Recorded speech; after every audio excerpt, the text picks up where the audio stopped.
मित्रों, आज का हमारा टॉपिक है मित्रता और जीवन निर्माण। क्या विद्यालय शिक्षा के साथ बनने वाले हमारे मित्र कितने महत्वपूर्ण होते हैं, उनके द्वारा हम कितना हमारे जीवन उपयोगी निर्माण कर पाते हैं। मित्रता में क्या वो संवेदनाएं होती हैं जिस मित्रता की परिभाषा में मित्रता को गढ़ा जाता है, या मित्रता सिर्फ अनौपचारिक होती है, लेकिन जीवन जो बाधित होता है वो औपचारिक और अनौपचारिक दोनों तरह से हो जाता है। क्या हम उस चरित्र निर्माण के लिए हम मित्रता के जिस दायरे में बहुत सारी चीज़ें हम सीखते हैं, तो उसे हम आदत, व्यवहार, जीवन के लक्ष्य, परिभाषाएं, दैनिक जीवन की हमारी क्रियाएं, एक आत्मबल तो हम प्राप्त कर सकते हैं। लेकिन क्या मित्रता के अंदर वो संवेदना हम ढूंढ पाते हैं, या मित्रता उस लेवल तक की है जो हमारी कृष्ण और सुदामा की तरह हमें पढ़ाई जाती है?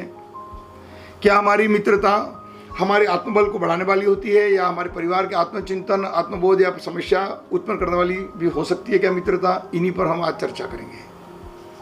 अक्सर मित्रता के लिए हम व्यक्तित्व को नहीं, उस मित्र के जो चरित्र को देखें। एक दिन भर की क्रियाकलापों में, साथ बैठकर भोजन करने में, शाम को खेल लेने में, एक दूसरे के लिए कुछ चीज़ों को शेयर कर देने, नोट्स दे देने में, टिफिन साथ में शेयर कर लेने में, या हम सिर्फ मजाक मस्ती करने के लिए एक अच्छा समय बिता लेते हैं, या हम साथ में पढ़ते हैं, तो वो मित्रता क्या हमारे जीवन और परिवार की समस्याओं का कारण बन सकती है? इन्हीं पर चर्चा करते हैं। वर्तमान की मित्रता के अंदर हम देखते हैं कि अधिकांश बच्चे अपने मित्रों से वो व्यवहार, क्रियाएं सब सीख लेते हैं, और इन्हीं क्रिया और व्यवहारों से उनके जीवन के अंदर ऐसी विकृति आने लगती है कि वो परिवार के लिए समस्या बन जाती है। उनमें हीनता उत्पन्न होने लगती है कि उनका मित्र ये करता है, उसने बर्थडे ऐसे मनाया है, उसके घर में उसके इतनी सुविधा मिलती है, उसको मोबाइल ऐसा दिया गया, उसके अंदर जो सेलिब्रेशन किया, उसके घर में जो सुविधाएं हैं, उसको लेकर हम अपने माता पिता के साथ आरोप प्रत्यारोप करने लगते हैं, या हमारे माता पिता हमें हीन नजर आते हैं, या उनके ऊपर हम आरोप लगाने लग जाते हैं कि तुमने हमारे लिए किया क्या है, मेरे मित्र को देखो आप कैसा है। तो ऐसी मित्रता निसंदेह हमारे लिए समस्या कारण बन जाती है। ये मित्रता नहीं होती है। मित्रता कभी भी पारिवारिक विकृति पैदा नहीं करती है। मित्रता उसको कहा जाता है जहां आत्मबल होता है, आपके मित्र में आपके प्रति संवेदना हो, वो आपकी गरीबी या आपकी कमजोरी को अपनी पीड़ा समझता हो, वो अपने धन का या अपने साधनों का या अपने ज्ञान का उपयोग ऐसा न करे जिससे उसके मित्र को दुख पहुंचे। उसे संवेदनशील मित्र होना बहुत जरूरी है।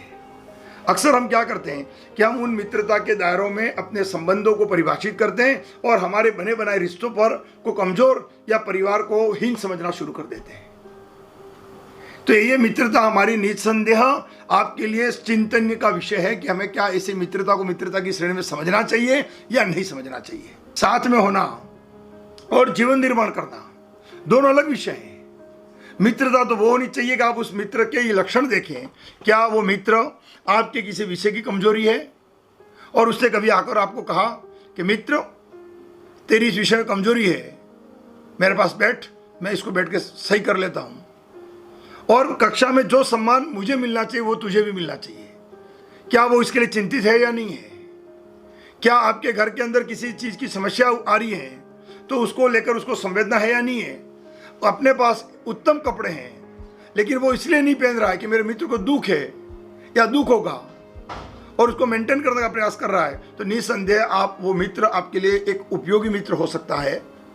लेकिन वो अपनी सुविधाएं, अपने साधन, अपनी बुद्धिमानी के किस्से तो गढ़ता है, लेकिन उसकी संवेदनाओं में कभी आपके व्यक्तित्व को निखारने की या आपके जीवन के निर्माण के लेकर कभी कोई चिंता नहीं आती है।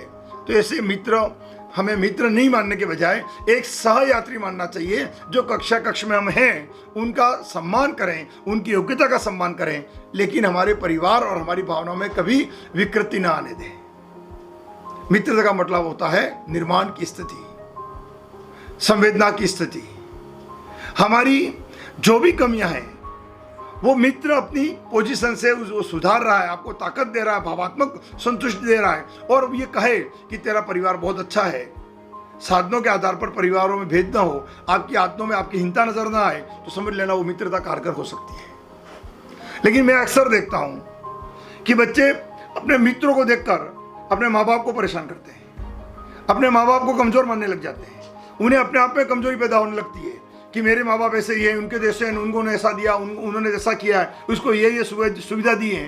तो ऐसे मित्र जिनके पास में रहने से आपको परिवार के प्रति आपके अंदर निर्दयता आए, अपने ही भावों के अंदर विकृति उत्पन्न होने लग जाए, या आपके माँ बाप आपको कमजोर नजर आने लग जाए, तो समझ लेना वो मित्रता आपके लिए एक बहुत बड़ी विकृति लेकर आएगी। और निश्चित तौर पर आपका जीवन अपने लोगों से कटकर एक भ्रम और एक ऐसी स्थिति में जाना शुरू हो जाएगा जहां मित्रता तो होगी, सुख से दिन कट सकते हैं, लेकिन कभी आपका निर्माण नहीं हो सकता है। तो एक मित्रता को यह समझने की जरूरत है कि हम एक दूसरे को संवेदना दें, बधाइयाँ दें, दोस्ती कर सकते हैं, लेकिन वो मित्र एक समय कर्म करके तीसरी कर देता है, या उसकी मित्रता में कोई गहरा आत्मबोध, आत्मचिंतन है कि आपकी संवेदना उसकी संवेदना में प्रकट हो सकती है, या आपकी निर्माण की संवेदनाएं उसके कर्मों में परिलक्षित हो सकती हैं, तो समझ लेना कि वो आपके निर्माण को लेकर चिंतित है, आपके जीवन में सुख को लेकर चिंतित है, और आपकी सजगता, उसकी सजगता से आपके जीवन का निर्माण करने के भाव उसके अंदर पैदा हो रहे हैं, तो निश्चित तौर पर वो मित्रता आपके लिए कारगर हो सकती है, और उस मित्रता को एक लंबे आयाम अर्थपूर्ण जीवन के साथ जोड़ने में आपकी मददगार हो सकती है। लेकिन यदि आपकी औपचारिक मित्रता सिर्फ कक्षा कक्ष की है, तो उसे परिवार तक न लाए, उसे बस एक एडजस्टमेंट समझे कि कक्षा में हमें साथ में बैठ के खा लिया, हम रिसर्च में अच्छा समय बिता दिया, लेकिन उनकी विचारधारा से अपने जीवन में यदि कोई निर्माण नहीं हो पा रहा है, या आपका समय पढ़ाई के बजाय उन कर्मों में जा रहा है जहां पर आपकी कमजोरियां और बढ़ने वाली हैं, आपके परिवार की समस्या और बढ़ने वाली है, तो ऐसी मित्रता पर आपको चिंतन करना जरूरी है, उस पर दिशा लेनी जरूरी है, और उसका पुनर्चिंतन कर अपने आप को परिभाषित करने की जरूरत है। हम उनसे उलझे नहीं, उन्हें ना कहें कि तुम ये विकृत हो, अपनी परिवार की आवश्यकता बताएं, भैया मुझे दायित्व लेने की जरूरत है कि मुझे मेरे परिवार के मूल्यों के लिए यह समय देना ही होगा और मुझे मेरा निर्माण करना होगा। यह समझदारी आपको बनाए रखनी है। जीवन भर में मित्रता को उतना लंबा तभी खींचे जब वो आपके प्रति संवेदनशील है, चाहे वो कृष्ण सुदामा की तरह भले न हो, लेकिन उसकी संवेदना आपका आत्मबल बने, उसकी संवेदना आपके पारिवारिक मूल्यों को बनाने वाली बने, उसकी संवेदना आपके जीवन निर्माण के लिए सहायक हो, और उसकी जो संवेदना है वो निश्चित तौर पर आपकी कमियों को दूर कर कर उसको संबलता प्रदान करने के उसके अंदर भाव है, तब तो समझिएगा कि वह आपके लिए उपयोगी हो सकता है। यदि सिर्फ मित्रता एक टाइम पास करने के लिए है, एक खेलने के लिए है, आपके भटकाव के लिए है, तो उसे मित्रता का नाम न दें। ये आपकी रुचियों के आधार पर बना हुआ वो नशा है, जैसे किसी शराबी का नशा होता है, ऐसे ही तुम्हें दोस्ती की उन आदतों के भ्रम का नशा है जो दोनों का निर्माण नहीं करती है। कभी कभी कुछ दोस्त ऐसे होते हैं कि वो तो सक्षम होते हैं, उनके नंबर भी अच्छे आते हैं, उनके कर्म भी अच्छे होते हैं, उनके भाव भी अच्छे होते हैं, लेकिन वो सिर्फ अपना काम तो सही करते हैं, और लेकिन तुम्हारे भावों को लेकर कोई चिंता नहीं करते हैं, और नहीं अपनी उनकी योग्यताओं से आपके जीवन निर्माण के बारे में कभी कोई समय दे सकते हैं। तो जो समय नहीं दे सकता है वो मित्र नहीं हो सकता है, एक अच्छा सहपाठी और सहयात्री हो सकता है, लेकिन मित्र की श्रेणी में उसे न माने। उनके लिए अपने लोगों पर लांछन न लगाएं, या अपने लोगों को कमजोर न माने, या अपने लोगों से उलझे नहीं, क्योंकि शायद आपके अपने जो कह रहे हैं वही सत्य है, आपके सहपाठी जो कर रहे हैं वो आपके लिए सत्य नहीं है। तो उस मित्रता को समझना बहुत जरूरी है। इसलिए परिवार से हम दूर हो रहे हैं, आपके माँ से आपको दूर होना पड़े, माँ पर आरोप प्रत्यारोप लगाने पड़े, तो समझ लेना उस मित्रता ने आपको अपने ही लोगों से दूर करना सिखाया है, आपकी मित्रता ही संदेह पर है। दूसरी बात, आपकी कमियों पर आपके मित्र ने कब आके कहा कि मित्र ये आपकी कमजोरी दूर कर देते हैं, इस कक्षा में मैं टॉपर रहूंगा या तू ही रहेगा, या हम दोनों बेहतर जीवन जिएंगे, इस भाव के साथ वो कब जुड़ा है उसे देखें। यदि उस कहीं खेलने से उसको लगे कि मेरे मित्र का नुकसान हो रहा है, वो तो खेलकर भी पढ़ लेता है और पढ़ के नंबर भी ले आता है, लेकिन आपके खेलने से नंबर नहीं आ रहे क्योंकि आप एकाग्र नहीं हो पा रहे हो, और वो मित्र खेलना बंद कर दे कि मेरे मित्र को नुकसान हो रहा है, और वो खेलना बंद करके आपके साथ पढ़ने बैठ जाए कि तेरे को मुझे नंबर दिलाने, इसलिए हम थोड़े दिन नहीं खेलेंगे, तो समझ लेना वो व्यक्ति आपके लिए उपयोगी है, संवेदनशील है और आपका निर्माण कर सकता है। यदि वो अपने रिजल्ट को तो देख रहा है लेकिन आपके रिजल्ट की उसको चिंता नहीं है, तो हमें आदतों में, अच्छाइयों में, बेहतर कर्मों की शिक्षा अपने मित्रों से, सहपाठी से लेनी है। उनके वैभवशाली जीवन के लिए, उनकी तड़क भड़क के लिए, उनके कपड़ों को देखकर, उनके एक भोग विलास के साथ जीवन जीने की शैली को लेकर, उनकी आदतों को लेकर हमारे अंदर कभी विकृति नहीं लानी है। हमें सदैव अपने सहपाठियों से उन पॉजिटिव चीजों को देख लेना है, लेकिन नेगेटिव जो चीजें हैं जिससे आपके कर्म बाधित होते हैं, तो उन चीजों को हमें अपने जीवन से रोकना पड़ेगा। सबसे पहला मित्र वही दूसरों के लिए मित्र बन सकता है जो अपनी आत्मा का मित्र बन गया है, जो अपनी आत्मा का मित्र नहीं है, जो अपने आप के लिए उपयोगी नहीं है।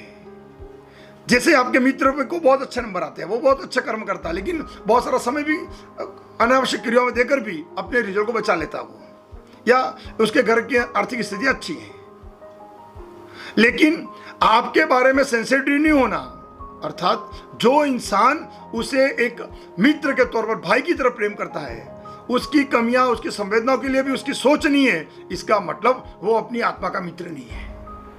अर्थात ऐसा मित्र सिर्फ सक्सेस हो सकता है, मानवता का और समाज का कभी भला नहीं कर सकता है। उसके पास कहने के लिए गाड़ियां हो सकती हैं, बड़े घर हो सकते हैं, लेकिन वो मित्र के साथ तुलना करने के लिए ही होंगे। जब भी मित्र को मिलेगा तो बातें बताएगा, मेरे पास ये गाड़ी है, मैंने ये किया, मैंने वो किया। ये उल्टा आपके को हिंसा पैदा करेगा, आपको कंपैरिजन करवाएगा, आपको कमजोर साबित करेगा, और उसकी प्रेरणा ही मित्र से आगे निकलने की है। तो मित्रता कहाँ हुई? वो तो विकृति है। मित्रता आनंद का विषय है, मित्र संबलता का विषय है, मित्र प्रेरणा का विषय है, मित्र कर्तव्यता को निभाकर श्रेष्ठता की ओर जाने का विषय है, मित्रता आत्माओं की समरसता का विषय है। इसलिए संबंध जो होते हैं, मित्रता के उस दायरे से के अर्थ को जानकर मित्रता को समझें। वर्तमान के समय के विद्यालय शिक्षा में, कक्षा में आपके साथ बैठने वाले जो भी छात्र हैं, शायद इन मित्रता को जानते नहीं है, इसीलिए मित्रता ही उनके जीवन की समस्या बन जाती है। बहुत कम मित्र ऐसे होते हैं जो संवेदनशील होकर किसी कार्य को करने के लिए प्रेरणा देते हैं या जीवन का निर्माण कर पाते हैं। यदि हमें जीवन को निर्माण करना है, आपको मूलभूत चीजों से ऊपर उठना है, तो उच्च मूल्यों के मापदंड को आपको तय करने के लिए आपके संकल्प उस तरह परिभाषित करने पड़ेंगे कि आपके कर्मों में आप स्वयं अपने आप के मित्र बन जाए। इसलिए कहते हैं कि जो अपने आप का आत्मबल ढूंढ लेता है, अपने लोगों की संवेदना समझ जाता है, वो मित्र की संवेदना भी समझेगा। यदि आप अपने माँ की संवेदना नहीं समझ पाए हो, अपने परिवार की संवेदना नहीं समझ पाए हो, तो मित्र की संवेदना भी कभी आपको समझ नहीं आनी है। क्योंकि जिन चीजों का पर आप उपयोग कर रहे हो, अक्सर मैं देखता हूं कि अनेक लोग ऐसे होते हैं, जहां अक्सर हमारे कुवैत भाई बहन जो कमाते हैं, उनके परिवार के बच्चों को मैं देखता हूं, एक से एक मोबाइल, एक से एक कपड़े, एक से एक चीजों का वो प्रदर्शन करते हैं, बर्थडे पे भी अनेक रुपयों का खर्च करते हैं। यदि वो संवेदनशील है तो उसके पिताजी भारत में रह के कमाने वाले पिता से और श्रेष्ठ मूल्य वाला पिता है, क्योंकि वो अपने बेटों को खुश देखने के लिए अपना वतन छोड़कर विदेश जाके पैसा कमाता है। लेकिन उसका बेटा अपने पिता के उस त्याग को समझने के बजाय उसके दी हुई सुविधा का उपयोग करके, उन पैसों का दुरुपयोग करके जश्न मनाते हैं और बड़े अच्छे अच्छे कपड़े पहनकर अपने मित्रों में भ्रम पैदा करते हैं। यदि वो अपने पिता को जितना उसके जीवन को श्रेष्ठ बनाने के लिए उसका पिता त्याग करके कुवैत जाता है, उतना ही वो बेटा भी अपने पिता की संवेदना समझ ले और बेहतर रिजल्ट देकर अपने पिता को प्रमाण दे कि तुमने मेरे भविष्य के लिए कमाना शुरू किया है, दूर जाकर भी, परिवार छोड़कर भी, होली दिवाली छोड़कर भी, और मैं भी आपको श्रेष्ठ रिजल्ट देकर मेरा जीवन बनाकर आपके भावों का सम्मान करूंगा। तो वो कभी विकृति पैदा नहीं करेगा। लेकिन हम उनकी भावना को समझने के बजाय हम तो बस उनके पैसों से ऐश करना चाहते हैं। यदि हम उनको अच्छा रिजल्ट दे दें और उनका पैसा कमाया हुआ उस वनवास की तरह 1-1 रुपये का उपयोग करें, तो मैं समझता हूं कि जो यहां रहकर पिता के पैसों का दुरुपयोग करता है, उससे भी ज्यादा जिम्मेदारी उस व्यक्ति की है जिसने त्याग के साथ उन पैसों को कमाया। ये संवेदना कहलाती है। तो यहां हम मित्र बन जाते हैं। किसके मित्र? आत्मा के मित्र, हमारी खुद की आत्मा के मित्र। कि हम अपने पिता के प्रति सच्ची श्रद्धांजलि, सच्चे भाव, सच्चे कर्तव्यों के प्रति हमारा एक भाव, कर्मों का नमन है, जिसके द्वारा हम श्रेष्ठत्व प्राप्त करते हैं और पिता का अभिमान बनकर उनके दिए हुए उपहारों की जो हमें एक अद्भुत श्रृंखला मिलती है, उसका सकारात्मक उपयोग करके जीवन निर्माण करना शुरू कर देते हैं। क्योंकि उनके दुरुपयोग का परिणाम ये होता है कि न तो वो सही नौकरी लग पाते हैं, जो पिता वहाँ गया था उसके पैसों का भी सही उपयोग नहीं कर पाते हैं, और अपने मित्रों के लिए भी वो कभी भ्रम ही पैदा करते हैं। उनके मित्रों को भी अपनी उन सुविधाओं से, उन चीज़ों से, उन अच्छे अच्छे कपड़ों से सिर्फ हम शोबाजी करते हैं और हमारे रुपयों का दुरुपयोग करते हैं। इससे बजाय हमें ये होना चाहिए कि हम अपने उन पैसों का सकारात्मक उपयोग करें, संकल्प बनाएं, अपने उन मित्रों के प्रति भी भाव पैदा करें कि भैया मेरे पिताजी दुबई कमा के पैसे लाते हैं, ऐसे थोड़े मैं खर्च करूंगा, मुझे जीवन को समझना है। तेरे पिताजी यही हैं, मैं चाहूं कि कम पैसे खर्च करूं ताकि मेरे पिताजी 5 साल दुबई नहीं जाकर मेरे साथ रहे घर पर आके। यदि वो कमाए और मैं पैसा खर्च करता रहूंगा तो मुझे बार बार जाना पड़ेगा उनको। इससे बढ़िया है कि परिवार के लोग पैसे बचा लें, तो शायद 5 साल वो आपके पास ज़्यादा घर रह सकते हैं। तो आपके पिताजी आपके साथ रहें, ये आपका कर्तव्य है। आपके पिताजी आपके सुखों के लिए सारी उम्र बस वो कमाते रहें और आप उनके पैसों का दुरुपयोग करें, तो ये भाव आपके लिए वंदनीय कभी हो ही नहीं सकते हैं। इसलिए जो भावों के और कर्मों का सही उपयोग कर पाता है, जो अपनी माता पिता के उस संवेदना को समझ पाता है, वो मित्र की संवेदना भी समझेगा। और जो मित्र की संवेदना समझता है वही मित्र होता है। जो मित्र की संवेदना नहीं समझ सकता है वो कभी मित्र की श्रेणी में न माने, सहचर रहें, उसका सम्मान करें, लेकिन उसे अपने आत्मा और दिमाग में कभी बैठाएं नहीं। चाहे वो अच्छा योग्य है, बहुत अच्छे नंबर लाता है, आप उसका सम्मान करें। लेकिन जो संवेदनशील है, आपके जीवन के निर्माण के लिए चिंतित है, वो चाहे माँ हो, चाहे आपके पिता हो, चाहे आपका भाई हो, चाहे आपके आसपास के गुरु हो, वो सभी लोग आपके लिए वंदनीय हैं। वही मित्र हैं जो आपके निर्माण को समझ पाते हैं, या जिनके आने से आपको अपने होने का वजूद ताकतवर बने, आपको आत्मविश्वास पैदा हो और उन पर अभिमान व्यक्त हो, वो जीवन का आपका है। ऐसी भौतिकवादी चीजें जिनके कारण हम अपने भाव और अपने प्रति अच्छी भावना रखने वाले लोगों से दूर हो जाएं, उन पे प्रश्न खड़े करें कि तुमने क्या किया है, तुम हमारे लिए क्या कर सकते हो, मेरे मित्र को देखो वह कैसा गाड़ी है, ऐसा है वैसा है। तो ये जो चीजें जो हैं वो आपको कहीं ना कहीं आपके जीवन पर प्रश्न खड़ा करती है। यदि बहुत महान बनना है तो पहले अपने दायित्व और अपने कर्तव्य और अपनी स्वयं के साथ मित्रता कर लें, फिर अपने अन्य लोगों के प्रति भी संवेदनशील बने।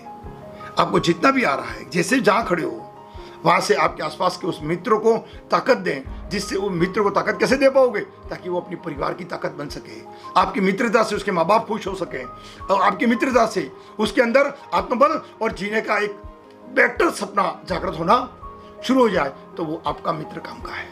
इसलिए मित्रता के हमें करें, लेकिन कभी भी हमें ऐसे भाव पैदा न करें कि हमारे जीवन के अंदर विकृति आए। मित्रता मैंने कहा ना, कर्तव्य है, संबलता है, दायित्व है, प्रेरणा है, एक मधुर एहसास है, जिसके होने मात्र से हमारे जीवन में एक समरसता पैदा होनी शुरू हो जाए। तो मित्रता के उन आयामों को समझें। प्रत्येक दिन में आपके साथ कुछ पल बिताने वाले, कुछ घंटे खेलने वाले आपके मित्र की श्रेणी में नहीं हो सकते हैं, वो सहचर हैं, एक यात्री की तरह। जैसे बस में हम जा रहे हैं, बस ऐसे हम 4 साल की हमारी बस से यात्रा है, ऐसे ही आप देख लो, बहुत बार 10वीं 12वीं बच्चे पढ़ लेते हैं, फिर बाहर चले जाते हैं, और बाहर जाने के बाद आप देखो कि उनका जीवन में कोई योगदान नहीं होता है। लेकिन हम बहुत बार इन मित्रता के चक्कर में आकर, वो मेरे मित्र ने मैट ली, मैं भी मैट ले लेता हूँ, उसने ये विषय लिया, मैं भी ये कर लेता हूँ, और बाद में पता चलता है कि आपके और जीवन के अंदर कोई तोलमेल ही नहीं है। और जब जीवन आया और आपकी मुसीबत आई, मित्र तो है ही नहीं, लेकिन आपने जिंदगी जीने का जो पूरा आपकी लाइफ का जो निर्णय था वो मित्र के भरोसे ले लिया। तो ऐसे महत्वपूर्ण निर्णय मित्र के भरोसे नहीं लिए जाते हैं। और जीवन बनाना है तो मित्र को त्यागना सीखो, ऐसे मित्रों को त्यागो तो जीवन निर्माण बनेगा। क्योंकि आप आदित्य कर्म करने जाते हो, तो आदित्य कर्म आदित्य लोगों की समझ में ही आते हैं, सामान्य मित्रों को समझ नहीं आते हैं। यदि आप कुछ बेहतर करना जानते हो और जानते हो कि हम रूटीन निर्णय लें, यदि तेंदुलकर को तेंदुलकर बनना था तो उसकी कक्षा में 50 या 25 पढ़ने वाले मित्र होंगे, लेकिन वो पढ़ाई छोड़कर घंटों खेलता होगा। उस समय बाकी लोगों ने कहा भी होगा, उसके घर वालों ने भी कहा होगा, पढ़ाई करके कुछ पहले बन जा फिर कुछ करियो। उसके मित्रों ने भी कहा होगा, पागल हो गया वो तो, मम्मी आपको वो तो बल्ला लेके सारा दिन पढ़ घूमता ही रहता है, मैं कभी नहीं जाता हूं, वो तो मम्मी सारा दिन खेलता, कुछ काम का ही किया। लेकिन वो उन सबको छोड़ पाया, मित्रों की नहीं सुन पाया, अपनी आत्मा के मित्र की सुनी, अपनी धुन की सुनी, अपने कर्मों पर संघर्ष कर पाया, तो दुनिया से बेस्ट बनकर बाहर आ गया। क्योंकि वर्तमान मित्रता है, आपको बेहतर जीवन या बेहतर निर्माण की प्रक्रिया नहीं देती है, साथ देने की बात करती है। साथ तो कोई भी हो, जिया जा सकता है, लेकिन बेहतर तुम्हारे पास कुछ नहीं है तो किया क्या जा सकता है। तो जरूरत यह है कि पहले बेहतर होना चाहिए। जब बेहतर है तो साथ तो अनेक मिलेंगे। जो तुम मित्रों की कल्पना करते हो उसके तो मिले लगेंगे। आपके पास देने के लिए कुछ होना चाहिए। देने के लिए है तो रोज के जलसे होंगे। तो देने के लिए यदि कुछ पैदा करना है तो पहले अपने आप से जानो, अलग होना सीखो सामान्य मित्रों से। ये मित्र की श्रेणी में नहीं आते हैं। मैंने कहा ना, वो साथ देने वाले लोग हैं। बस एक वातावरण के कारण आपके साथ जुड़ गए। आपकी मुसीबतों में कभी साथ नहीं आने वाले हो। आप जो युवा हो गए हो तो आपको से काम निकालने वाले अनेक लोग मिल जाएंगे। अरे तेरे जैसा कोई नहीं है। जो युवा होने के बाद कोई आपकी रूप की प्रशंसा करेगा, कोई धन की प्रशंसा करेगा, आपकी आदतों की प्रशंसा करेगा। सब प्रशंसा करने के पीछे एक ही कारण है, मतलब निकालना। वो जब भी आपकी मुसीबत आएगी, आपको टेस्ट करना है तो मित्र का टेस्ट लेके देख लो। आप जिन चीजों पर उनको कह रहे हो उनके सामने समस्या पैदा करो रोज की। कितने साथ देते देख लेना, एक भी साथ नहीं आएगा आपकी अगेन दिन में। तो बस अपनी जो धुन है, आपका जो आनंद है, वो आपका सच्चा मित्र है। आपका आनंद है वो आपका सच्चा मित्र है। बाकी सब सहचर है। तो सहचर का सम्मान करें। मैं ये नहीं कह रहा हूं उनसे उलझे, सम्मान करें, लेकिन आदत न बनाए अपनी। क्योंकि जब भी हम किसी से भी डरते हैं, बहुत बार तो क्या होता है कि हम बदमाशों से ऐसे लोगों को मित्र बना देते हैं ताकि इसकी चलती है उसको मैं मित्र बना दूं तो कक्षा मेरी भी चलेगी और मेरे को कोई डरा नहीं सकता है, तो उसको भी मित्र बना देते हैं। नकली को चरित्र वाले मित्र होते हैं, ऐसे डराने वाले कोई मित्र थोड़े होते हैं। और सदैव जिसके अंदर डर पलता है वो खुद कभी अपने आप में नहीं जीता है। कि जो डरता है वो उस डर के अधीन निर्णय लेता है, इसलिए वो खुद कभी आत्मबल से अपने जीवन का निर्णय ले ही नहीं सकता है। तो पहले तो चाहे वो मित्र का डर हो, आदतों का डर हो, ये टीम में मेरे को नहीं रखें, जा नहीं रहना मेरे को, जो जा के पाओगे तो अपना काम कर पाओगे। और जब तक उनको ढोओगे तो जो डर है इसका मतलब है आप अपना जीवन नहीं जी रहे हो। क्योंकि डर वाला व्यक्ति कभी अपनी जिंदगी जीता नहीं है। तो डर से मुक्त हो जाए। कोई कह दे ओ ये तो ऐसा, ये पुराना सिस्टम है, उसको तो क्या न तो ढंग से जीना आता है, उसके घर वाले को चॉकलेट देते हैं। आप अपने स्वाभिमान से जिए, जो कर रहा है करते रहे। आत्मबल, जब आपका आत्मबल अपने अधिकार में है। एक छोटी सी कहानी भी अपन अक्सर कहते हैं ना, महात्मा गांधी, कि एक बार प्रश्न पूछा गया और उनके मित्र ने बता दिया नकली बोल दे यूं, लेकिन उन्होंने नहीं बोला और सजा ले ली। अर्थात पूरी कक्षा ने नकली उत्तर देकर सजा से बच गए। महात्मा गांधी को उत्तर पता चलने के बाद भी सजा ले ली, लेकिन झूठ नहीं बोला। अलग, तेंदुलकर अलग। तो जो मित्रता को छोड़कर अलग रास्ते तय करते हैं वो जीवन में श्रेष्ठ बनने शुरू होते हैं। क्योंकि मित्रता एक दूसरे में ढलने की प्रक्रिया है। क्योंकि यहां सुदामा कृष्ण वाली मित्रता नहीं है। अपन कहते हैं कहानी के सुदामा का जीवन निर्माण कर दिया कृष्ण ने, ऐसा नहीं है। जब कृष्ण और सुदामा बचपन में थे तब भी वो ऐसे ही थे। सुदामा अपने कृष्ण को भूखा नहीं रखने के लिए भूखे रहते थे, चने अपने में से चने उसको दे देते। तो कृष्ण भी अपने बल का तुरंत उपयोग करते और सुदामा के हिस्से की लकड़ियां वो काटते। तो मित्रता में दोनों में एक दूसरे की जो कमियां है वो लांछन या एक दूसरे के ऊपर हीनता का भाव पैदा नहीं कर रही है। एक दूसरे की भावनाएं ताकत बनकर एक दूसरे को प्रेरणा देनी शुरू करते हैं। एक मित्र के लिए भूखा रहता है और एक मित्र के लिए लकड़ियां काटता है। आगे तो न तो उसको बल का घमंड है और न अपने मित्र को मैं तेरे लिए भूखा रहता हूं इसका एहसास जताता है। इसलिए बचपन में जब बड़े भी हो जाते हैं तो सुदामा धन मांगने भी नहीं जाते हैं, पत्नी बेचती है और चले भी जाते हैं तो भी अपनी जो हकीकत है उसको छुपाते नहीं है, बस उसी दीनता के भाव से चले जाते हैं। इसलिए कृष्ण की जो मित्रता वो देखो, उसको शासन पर बैठा के वो पैरों में बैठ जाते हैं और अपना साम्राज्य नहीं, अब उसको अपने जैसा बनाकर वापस भेज देते हैं। उन्मुक्त अर्थात मित्रता के दान पर दिया हुआ जी ऐसा नहीं, उन्मुक्त राजा, ताकि हर बार उसको मित्रता पर आकर वापस भीख, ताकि मित्र को कमजोर साबित न करें। तुरंत बराबरी का भाव।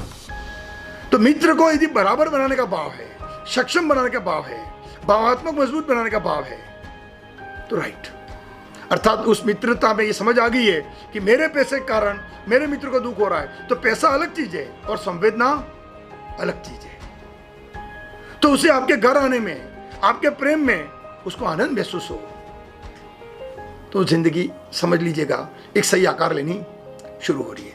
तो मित्रता के उस आयाम को समझें। वर्तमान के अंदर अनेक समस्याओं की मूल जड़ है विकृत मित्रता। एहसास होना, साथ होना, अपन साथ में पढ़ाई करे, पार्टी में आना जाना, सब वो ठीक है ना, लेकिन निर्माण में कोई मित्रता ही नहीं है। तो वो तो ठीक हर कोई करता है ना। हम मित्रता की उस गहराई आत्मचिंतन पैदा करें, चाहिए हम सबको, सब लोग, क्योंकि सब ऐसे ही हैं। लेकिन आपको श्रेष्ठ तो बनना है, तो मित्रता के लिए रुकना नहीं है। मेरा कहना इतना ही है, उसका सम्मान करें लेकिन अपने विकास को भी रोकें नहीं। और आपकी जो आदतें हैं उस पर काम करना शुरू कर लें। आपके मित्र क्या कह रहे हैं, क्योंकि मित्र से आगे आप निकलने जाओगे तो मित्र निंदा करने लगेंगे। ये मित्र तो ऐसे हैं, आप जब तक उनके पीछे पीछे चलोगे तो श्रेष्ठ यूं कहेंगे, उनसे ऊपर उठ गए तो निंदा करने शुरू करते हैं। इसलिए हमें ज्यादा चिंता करने की जरूरत नहीं है। यदि आपको श्रेष्ठत्व प्राप्त करना है तो फिर आपकी रफ्तार होनी चाहिए, लेकिन आप में विकृति नहीं आनी चाहिए। हमें उनके लिए परोपकार की, उनके प्रेरणा देने की, जो भी आपकी स्थिति है उसको अनुकूलता से चलाते रहें। हमारे इस प्रकार का यदि रूपांतरण कर पाते हैं तो फिर हमें भी अहंकार नहीं आएगा और एक श्रेष्ठत्व का हम जीवन जी पाएंगे। धन्यवाद। तो ये था हमारा मित्रता के संबंधी प्रसंग कि हम मित्रता विकृति में कैसे बदल जाती है और परिवार के लिए समस्या बन जाती है। तो परिवार के लिए समस्या बने ऐसी मित्रता का चयन न करें और मित्रता की उस श्रेणी में न बांधें जिससे हमारे जीवन के निर्णय प्रभावित हो जाएं। आपका जीवन अलग है और किसी के साथ में रहना अलग है। तो साथ में रहें लेकिन जीवन में वही निर्णय लें जो आपके लिए आवश्यक है।